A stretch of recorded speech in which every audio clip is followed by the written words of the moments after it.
Welcome to Voices of Faith and Love, a Caregivers podcast, a place where faith, education, and advocacy come together to support those walking the caregiving journey. This podcast is for caregivers supporting loved ones through Alzheimer's, cancer, and chronic illness, and for anyone who has ever felt unseen, unheard, or overwhelmed in the process. Here, we break the silence of caregiving by sharing real stories, honest conversations, and practical resources. We believe that knowledge becomes power, and education equips caregivers to make informed, confident decisions while advocating for themselves and those they love. Through faith-filled dialogue, expert insights, and lived experiences, we empower caregivers to speak up, seek support, and stand strong, mentally, emotionally, and spiritually. We are your hosts, Tracey Jones and Yolanda Moore, walking with you in faith, love, education, and advocacy. One step, one story, and one voice at a time. Welcome to Voices of Faith and Love. Sponsored by the Love and Rose Foundation and the Alzheimer's Caregivers Support Group.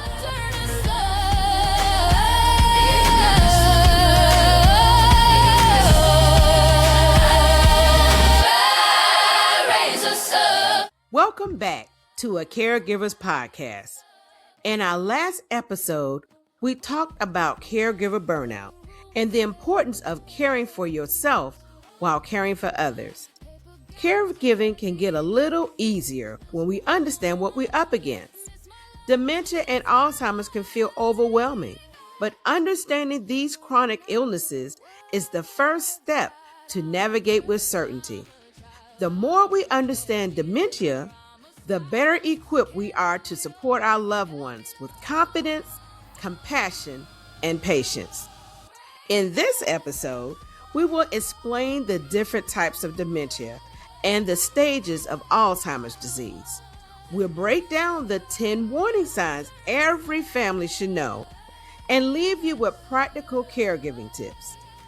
We will also talk about the emotional side of caregiving, acknowledging the grief, exhaustion, and silent struggles many caregivers face while reminding you that you're not alone. Finally, we will end with our inspirational strength of the day. Let's learn, grow, and empower ourselves together, because when it comes to caregiving, knowledge truly is a superpower. Let's get started.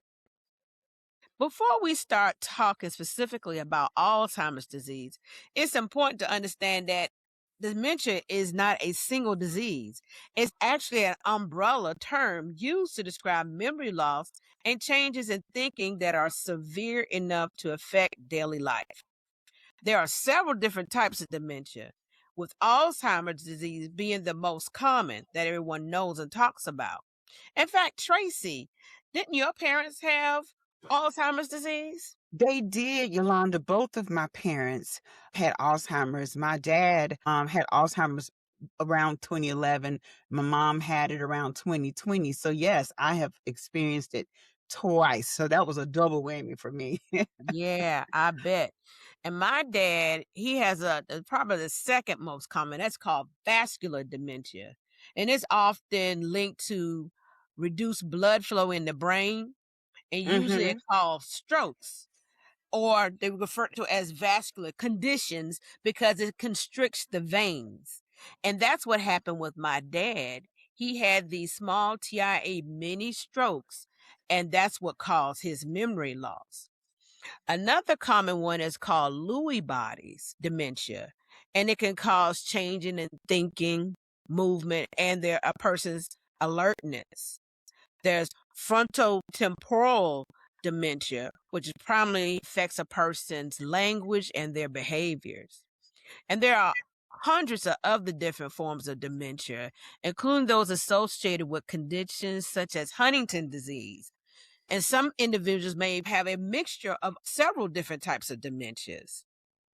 Have you noticed, Yolanda, that when you look at all of these vascular Lewy body, Huntington's, all of these have a similarity. You can see kind of intertwine. So it's kind Hmm. of hard to tell what type of dementia your loved one have unless you take them to the doctor, to a neurologist to be diagnosed. Because a lot of these kind of intertwine with each other and they all can Hmm. look the same.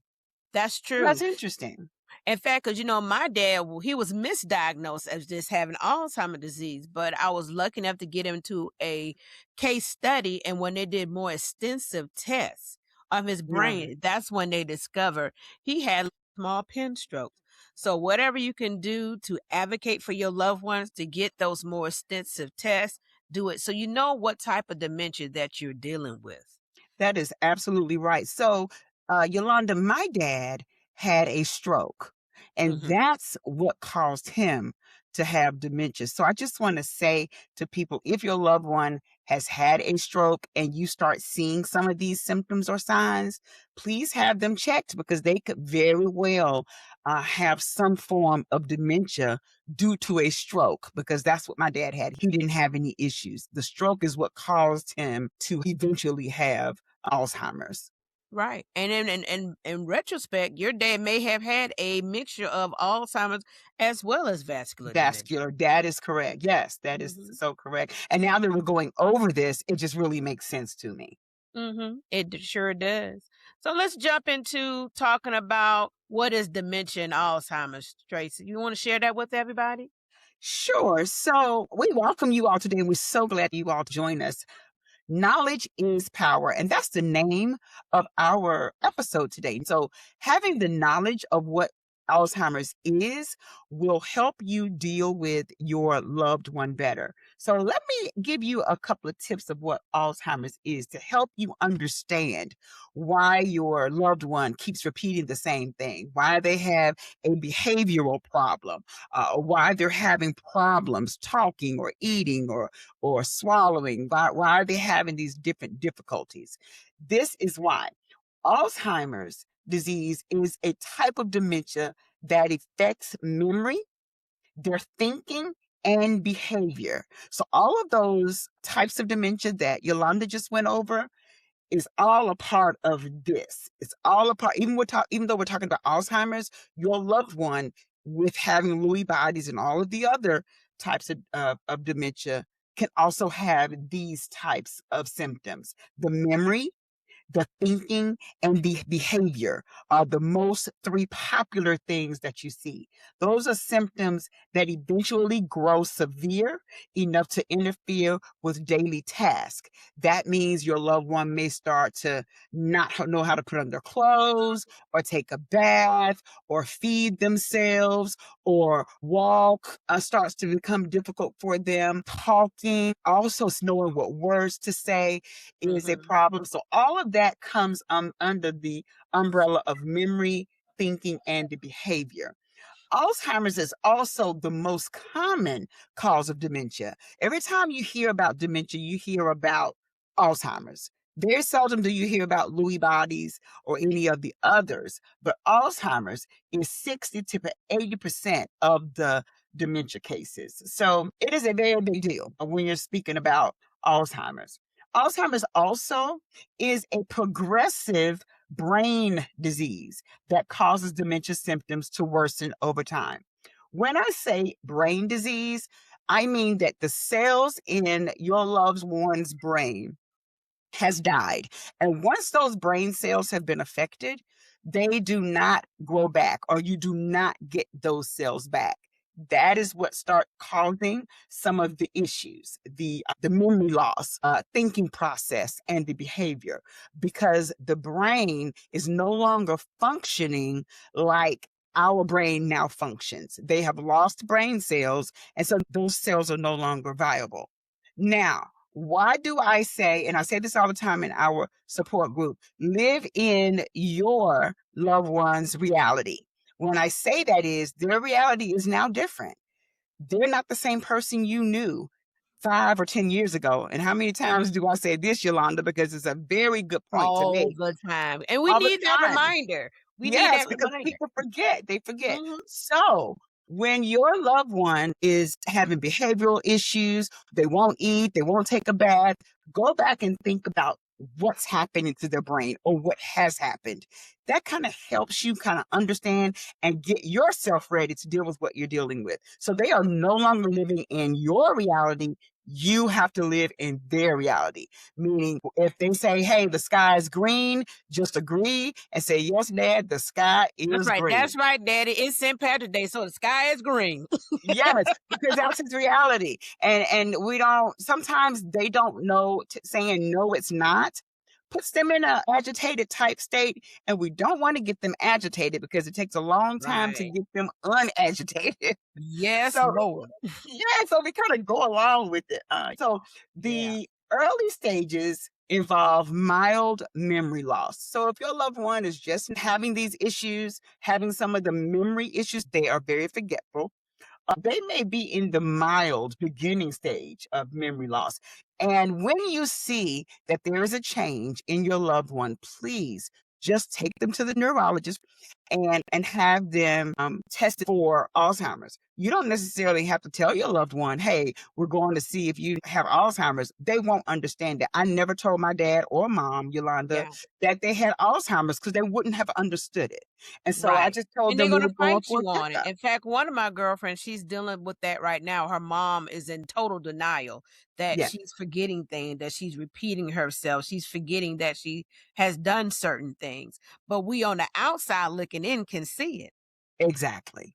Yes. And so you don't necessarily have to tell them, just tell them you're going for a checkup, Right. and if they are diagnosed with Alzheimer's, you do not have to tell them. It may complicate things for you. That's another thing. They don't understand like they used to understand or like we Right. understand. And you're not So lying to them when you no, telling them no, you're this. not. No, you're not. And so you just can't tell them. You just don't tell them. And it helps them. So we're telling you things, ladies and gentlemen, that are going to help you through this journey. The journey is already hard. And so we have lived through this. I've lived through it twice. And Yolanda has lived through it with her dad and her Right. mom. And so we're just talking to you from experience here, from what we have dealt with. Also, dementia is not a normal part of aging. It's So not. we all, as we age, we all may forget a little bit. I can walk out of the room and be like, well, what did I just walk out the room to go get? Sometimes Right. I I forget. do that all the time. I just did that the other day. I was calling to the kitchen, like, what was I about to get out the kitchen? Yes. So a little bit of memory loss, and I wouldn't call it loss. I'll just kind of say that sometimes we forget We're a all little gonna bit. have that the stages of forgetfulness. That's like you said, a part of the That's a part of aging life. process. That's part of getting older. But you can very Especially if well we tell going the through difference. women, we going through menopause, we gonna have the brain fog. Yes, brain fog is a good word, good way to describe it. But when you see someone that you think may have dementia, it's a whole different type of memory loss. Let me tell you, I'm gonna give you an example. My dad, who took the remote control, took it outside and put it under the car, and then came back in and said, Tracey, where's the remote? That is Mm, extreme, and no yeah, one in their right mind would have done that. So that was right. extreme for me. So I knew something was wrong. So you'll Yeah, see extreme things, or you'll see them repeating the same thing. If you tell yeah. them I having a something, good example too, because my grandmother, my dad's mom, had a hmm form of dementia as well. And hmm I knew something was wrong when she was trying to use her curling iron to turn on and turn off the TV. oh, okay.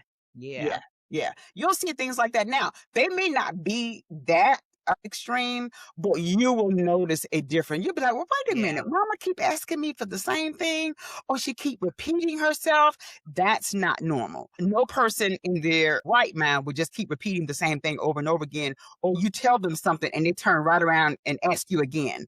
Those are the types of things that you will start seeing in your loved one when you're dealing with Alzheimer's. So please get the knowledge. I just wanted to give you a little bit of information about what Alzheimer's is, but please go to the Alzheimer's website, www.alz.org,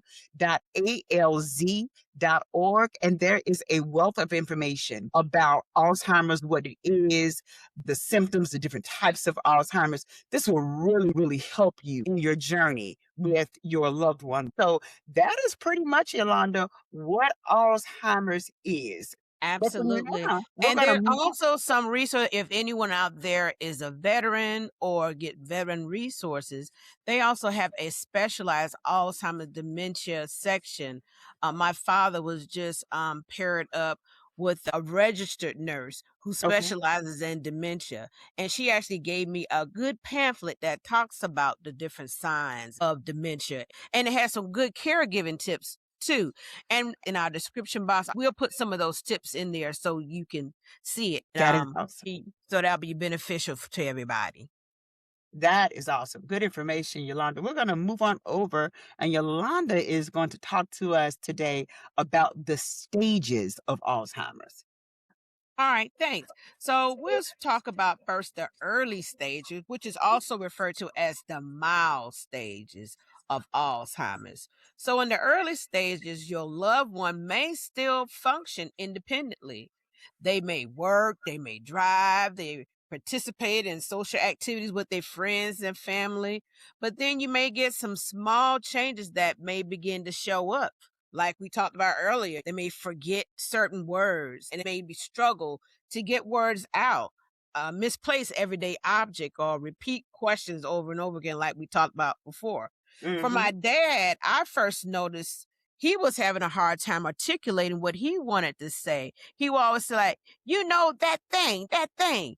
And I had no idea what he was talking about, what he was trying to tell me. So at that stage, the symptoms may not be obvious to everyone, but if you with that person all the time, like a family member, you're going to notice something and you might going to get him checked out or your mother checked out with a neurologist. And they can use some screening tools like the slum assessment or the Montreal cognitive assessment or the mini mental state examination to help identify these changes. We'll talk about these also in our description of our podcast for more details about those different types of assessment tools. And then on our next slide, we're going to show some of the common difficulties your loved one may experience. The key takeaway is this: early signs matter. The sooner your family speak up and advocate for the loved one who is having the memory loss and seek medical guidance, the sooner you can get answers and support and come up with a plan. And remember, noticing changes does not mean that you're overreacting. It means you're paying attention with love. That's awesome. And so this for the mild, Yolanda, is what you just explained. So now we have the moderate. Yes. We have the moderate. Okay. So that's also called the middle stage of Alzheimer's. And it's also the longest stage. In fact, that's where my father is right now, in the middle stage. In the moderate stage. Okay. And it can last for many years. And during that time, symptoms may be more noticeable, like the example you gave with your father putting the remote control up under the car. They may be more confused and finding even harder to speak or say words, and then get frustrated and get angry with themselves as well as their loved one. Another one is refusing to bathe. Oh, we deal with this with my dad. Oh, that was a huge one for all the time. Yes. Don't want to bathe. Don't want to eat. In fact, one time we had to take my dad to the doctor appointment in South Carolina to the VA. And so we decided, because we had an early morning appointment, to spend the night there and get up the next morning so we can be there on time. And the next morning, when I tell you he gave me and Ms. Roz a fit, he did not want to get in that shower. He kept on saying, wait a minute. They Like, don't what are know. you waiting? We need to hurry up and get you dressed. But Right. he wasn't in his normal setting. He wasn't in his normal environment. Mhm. So he was confused. And we didn't realize that at the time because we were so busy trying to get ready. But looking back and then actually explaining that whole situation to the nurse at the VA, she said, yeah, this was probably something different. It was new. It was in a different place. He wasn't familiar with that bathroom or the room that we stayed in. So Mhm. now we just adjusted to him and we Right. schedule afternoon appointments instead of early morning appointments. And that Mm. way we can just leave from Savannah. He's in the comfort of his own home. We just go there, he go to his appointment, and then we drive back. So we talked about that, Yolanda, in the support group about how at this stage you have to see how your loved one is in a different environment because they will get to where going to a different environment is either Mm-hmm. hard or impossible. Because when Right. you move them from what they're used to, which is their home where they live, to another environment like going to eat or going out or going to someone else's house, their brain does not recognize that. And so they get really confused and they don't know what to do. And it's not their fault. There again is the disease of the brain. That's So when you get to this moderate stage, you have to watch your loved one very carefully, especially when you take them out to see if that is affecting them, because it could very well be affecting them. Also, at this stage, make sure you're checking their medication and staying on top of their medication. We had one person in our support group, her loved one was getting very agitated and mhm. almost fighting. And I said, hey, you need to go to the doctor and say, hey, we need to tweak this medication. Because a lot of times it could very well be medication. Yeah. Once Too my much mom or not enough. was not enough. My mom was like that. She was meek as a lamb, but got very agitated and very abrasive with people. And we figured out it was medication. They put my mom, finally, it took them a couple of months to find the right medication, and she was meek as a lamb after that. So Yeah. if you have a loved one whose behavior is uncontrollable, please call the doctor and talk to them about the medication. They may have to either tweak that one or put them on something different and continue to go back to the doctor. So if they stay on something for a couple of months and it still doesn't work, go back to the doctor and say, hey, this isn't working, because there is something out there that will not knock your loved one out, but just make them calm and meek as a lamb so that you can deal with them, especially if they're living with you at home. Exactly. And don't feel guilty about going back to the doctor multiple times. That's what they're there for. That's what they're there for. Yeah. Exactly. Yeah. Exactly. And another good piece of advice that I got from the VA Alzheimer dementia care team was to allow my dad to remain as independent as possible. Yes. If he could still put his socks on, if he could still feed himself, let him. Even if it takes him a little bit longer to do it, the more he can do for himself, the better. Yes, that's true. And also in this moderate stage, you may also see your loved one getting more confused in the evening when the sun goes down, and that's called sundowning. Sundowning, yeah. And when they have sundown and the sun goes down, they get more confused. So if you always wonder why in the world it's he or she get more confused, when they're fine during the day and at night, they're like all confused. You can't go to sleep and you just can't get them to rest. It's called sundowning. And so sometimes doctors give medication for that, or you may have to start preparing them before the sun goes down. So, for instance, we all normally go to bed at 9, 10 o'clock. Well, you may not need to start putting your loved one in the bed by 5 or 6 o'clock so they can get ready for bed. You just can't say, hey, dad or mom, go to bed. It doesn't work like that. Right. You may Keep have to them on start that 2 same hours early. schedule. If they always go eat at 6, let them always eat at 6. Yeah, Because put them whatever, on the it's just schedule. like a baby. You have to put a baby on a Yes, schedule. You have to yes. put your parents now on a schedule. Yes, that's true. That's true. Yeah. So sundowning is really real. I saw that in my mom and my dad, and they saw it at the nursing home as well. So it's something to really deal with and watch when you see that in this second stage of Alzheimer's. Yeah. Also, in this stage, another good tip that a nurse gave me was to use short questions that he could say yes or no to.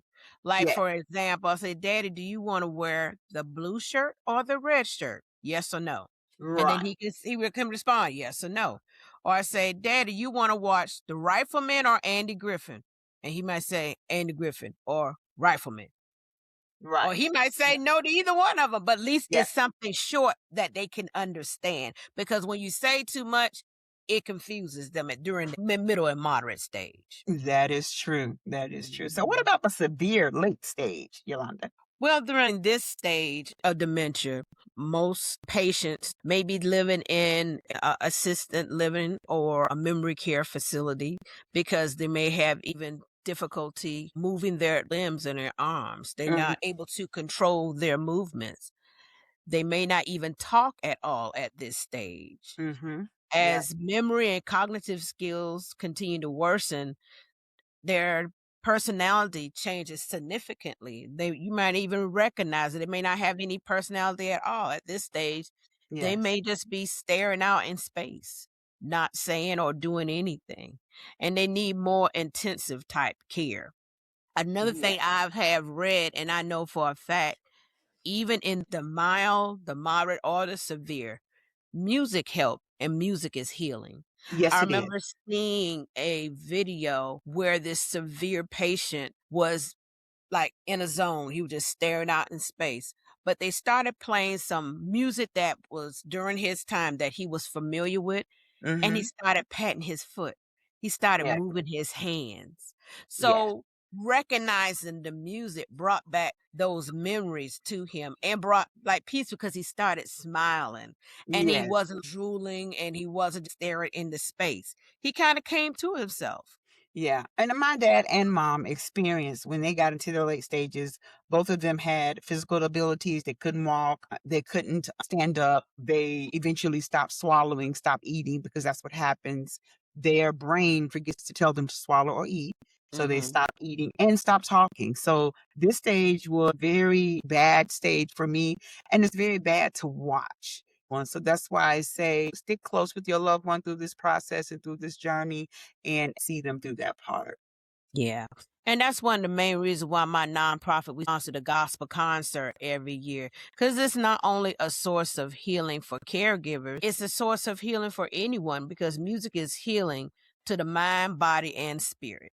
Well, that's right. And it's going to be in Savannah this year in August, correct? August That's 29th, right. is it? August 29th at 5:30 at St. Paul CME Church this year, which is Awesome. my So dad's church. that's your dad's church. So if Yeah. anybody's in Savannah or near Savannah on August the 29th, please come out and visit with us and listen to some good old gospel music and bring your loved one with you. And we'll also leave that information down below as well. Tracy, we also have a comedian this year. Oh, awesome. Yeah, he's going to do some good, clean comedy, no cursing, and he is hilarious. And I'm quite sure everyone is going to enjoy him because laughter is also good for the soul and the Good spirit. for the soul. It's like a medicine. They say it does you like a medicine. Well, Yolanda, we're going to move on to the 10 Okay. early signs and symptoms of Alzheimer's because we want to tell our listeners what to look for. One is you have memory loss that disrupts the daily life. We've already talked about that. So, Mhm. memory loss would be one of the first signs that you'll see. Challenges in planning or solving problems. Some people living with changes in their memory due to Alzheimer's or other dementias may experience changes in their ability to develop and follow a plan or work with numbers. So you'll see that change as well. Mhm. Difficulty completing familiar tasks. People living with memory changes from Alzheimer's or dementia often find it hard to complete daily tasks. So your loved one may be used to washing dishes, taking the trash out, or doing something simple like that, organizing the groceries. If you start seeing them having problems with that, that may be one of those signs. Also, confusion with time or place. People living with Alzheimer's or dementia can lose track of dates and seasons and the passage of time. They may have trouble understanding something if it's not happening immediately. So they forget the date, the time. They may even forget your name or don't know who you are or don't Yeah. know where they are. You can ask them questions like, Mom, who's the president? Ask them questions like that to see where they are in your thinking. Also, trouble understanding visual images and spatial relationships. Some people living with Alzheimer's or dementia could experience vision changes. This may lead to difficulty with balance or trouble reading. It does affect their eyes sometimes. So you Yeah. may have to go take them to the doctor to get an eye test. Or use a cane Also, or a rollator just to keep them steady. yes, yes, they'll have to use a walker or rollator or something to keep them steady. You're exactly right. Yeah. New problems with words in speaking or writing. Some people with Alzheimer's or dementia may have trouble following or joining a conversation. They cannot get the words out, or they can't remember what to say. They may stop in the middle of a conversation and have no idea how to continue, and they just keep repeating themselves. We talked about that. Also, misplacing things and losing the ability to retrace their steps. Just like my dad, he took the remote, put it up under the car, and then came and asked me, Tracy, where is the remote? So they have problems retracing their steps or misplace things, their keys or anything that they're playing with. They may lose it, and it might be right in front of them. They'll ask you where it is. Also, decreased or poor judgment. They may experience changes in judgment or decision making. For example, they may use poor judgment when dealing with money or Mhm. pay less attention to grooming or keeping themselves clean. A good example of that is I never forget, I was home at one time, and normally Daddy doesn't even answer the phone when it says Mhm. spam call, and he actually was talking to the person on the other line, and they wanted his credit card information. He said, "You better get my credit card." I was like, "For what?" I'm Right. gonna get him some money. Give who some money? I hung up that Right. phone quick. Yeah. Oh, But yeah. he had total, like you said, poor judgment. Poor judgment. Yes. And you'll find that they'll spend money like nobody's business. My mom was online giving money to churches, and one guy called on the phone and was talking to her, trying to get her to buy a bed, and she had bought a bed and didn't even know, was paying $200 a month. I mean, just spending money, just no idea. Just Right. And no don't even idea. run, So and then gonna blame you for taking it. yes. And so, you really have to start. And when you see these kinds of things, you really have to start taking a look at that. And also, I want to give you all this tidbit because this really helped me when I did this the second time with my dad. Make sure that you are on your loved one's checking account, the water bill. Make sure your name is on it, because if it is not, they are not going to give you access to their money if anything happens to your loved one. And you Yeah. need to do this before they start having issues, because once they Yeah. start having The issues, they're sooner gonna you can get yourself as power of attorney, the better. right, Because the lawyer's not gonna even want to even deal with it if they're incapacitated. right. So you have to do this kind of early. So you have to start early. If anything happens to them, you will have access to their money. If you are not on the account, they're not going to give you access, and you're going to have problems getting to their money. Now, you can do a POA, which Yeah. is a power of attorney. Now, once the person is deceased, a POA is no longer valid. So Yeah, you that need a just goes out POD the at that window. point. Yeah. You need a POA POA, and a POD, payable on death, as well right. as a POA. Right, because the POA, once they pass away, is null and void. It's just like it never happened. But Yeah. while they're living, the POA is good. You can, take care of their health, their financial. Now, make sure when you do the POA, you're doing one for the medical and the financial, so That's that you right. would be POA over both of those. So I just wanted to throw that out there, Yeah. so you As all far would know and that with also it. while we're talking about it, getting that advanced directive, try to Yes, understand what they want before they get too incapacitated. They can't tell you ahead of time what they want, what their needs are while they're here, and what they want after they're gone, how they want their services to be. I'm glad yes, we had those conversations with my dad in advance, yes. because otherwise we would be able to know what he wanted. Yeah, I did the same thing with my dad and mom. I didn't do it with my brother. And so that's how I knew I wasn't on any of his accounts, and I had a hard time getting his money. So that was a lesson learned. But yes, all of that is some just good information, Yolanda, that, Yeah, to pass along, because you don't know. And if you don't know, you don't know.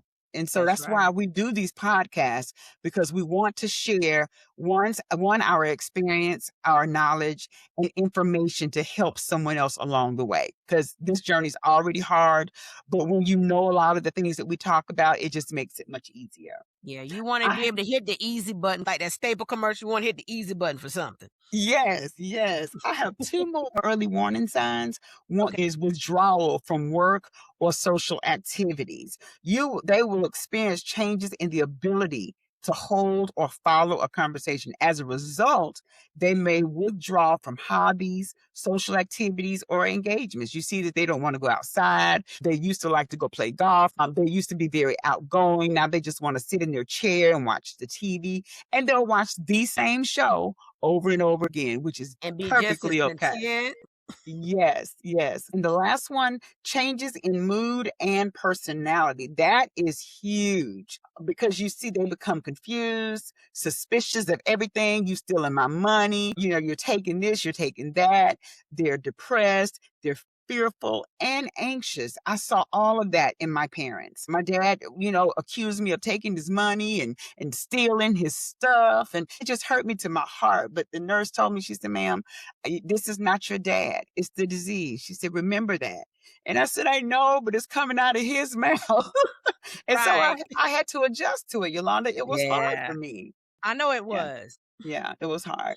And so those are the 10 warning signs. Those are the first things that you will notice and see when you're dealing with someone that's in the early stages of Alzheimer's. So Okay. now we can move on, Yolanda. We are already at the end of the show. Do you believe that time goes by so fast? It does. It does. And we don't want to rush through it. We really want to be able to talk about it and just help you through the journey. So, Yolanda, what are the takeaways and tips for today that they can jot down and take with them? Well, the first one is get knowledge about the disease. The more you understand about dementia and Alzheimer, the better prepared you're going to be for yourself as well as your loved one. And then you won't be in such of a panic mode. Second, you want to know the signs of Alzheimer's. What Tracey just went through, those 10 signs are your key steps into understanding Alzheimer's. Pay attention to these changes, the slight memory loss, the behaviors, the communication or lack thereof, and the daily routines of your loved one. It sometimes feels different, but don't ignore it. And then third, take care of yourself. The same thing we said in our Caregiver Burnout series. Caregiving can be emotionally and physically draining. You can't pour out of an empty cup. So make time to rest, pray, and seek support. And make self-care a part of your caregiving plan. Don't you agree, Tracey? I agree with that. All of that really helped me through my journey. Yeah. And then our fourth tip is know when to live in their reality. Just like Tracey always said. That's Yeah. huge. Sometimes correcting your loved one may not be the way to do it because it leave them and you frustrated.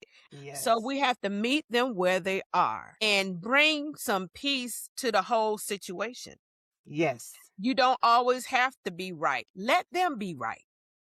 If the sky is green, yep, it's St. Patrick's Day. The sky is green today. It's green today. That's right. At the end of the day, if it's not hurting your loved one, let them do it or let them say it. Because it's not, at the end of the day, it's not going to hurt them. And then another thing is get help as soon as possible, whether that be from the doctors, from family members, support group, community resources. And there are also other programs through your local county and federal agencies. And we'll put those entities in Metro Atlanta in our description box that can be beneficial to you and your loved ones. Most of the programs we've discussed have long waiting lists, and it's on a first come, first served basis. Mm-hmm. And it's based on who has the most need. So the sooner that you can get your loved one on these lists, the better. Because I've seen seniors on waiting lists so long that by the time we call them and say, oh, we have services available, we find out that they're deceased. And you don't want that to happen to your loved one, waiting to get services and passing away. So please remember to get support. Take advantage of all the available resources that are out there to support yourself and your loved one. You were not meant to carry this alone. Find people who can listen help, encourage, and walk alongside you. And that's what me and Tracey are here for. We're here to walk alongside you. Yeah, And it may be some church member absolutely. or a close friend, but either way, we're here. Feel free to email us any questions, anything that we didn't cover. If you have a particular situation, we'd be happy to help and support. Yes. Well, we are at the end of our show for today, Yolanda. So I am going to give the strength for today. Caregivers, if today or any day feels heavy, remember this. God never asked you to carry tomorrow's burdens with today's strength. He gives you exactly what you need for that moment. Every act of love, every sacrifice, every tear and prayer matters. Even when no one else sees what you're doing, God sees it all. If you're feeling tired, rest. If you're feeling overwhelmed, pray. If you're feeling alone, remember that God is walking beside you every step of the way. Today, choose to give yourself the same grace and compassion that you so freely give to the one you care for. You cannot pour from an empty cup, just like Yolanda said earlier, but God can refill it again and again. The scripture for today is 2 Corinthians 12:9. My grace is sufficient for you, for my power is made perfect in weakness. So remember, you are stronger than you feel, more loved than you know, and never alone on this journey. Keep the faith. Hold on to hope and remember, you're making a difference. One One step, step, one one story, story, and and one one voice voice at a at a time. time. Thank you all for joining us today. And if today's episode helped you, encouraged you, or reminded you that you're not alone, share it with another caregiver. Someone else may need the same encouragement and information today. Be sure to follow and subscribe so you don't miss any of our upcoming episodes. Thank you for joining us.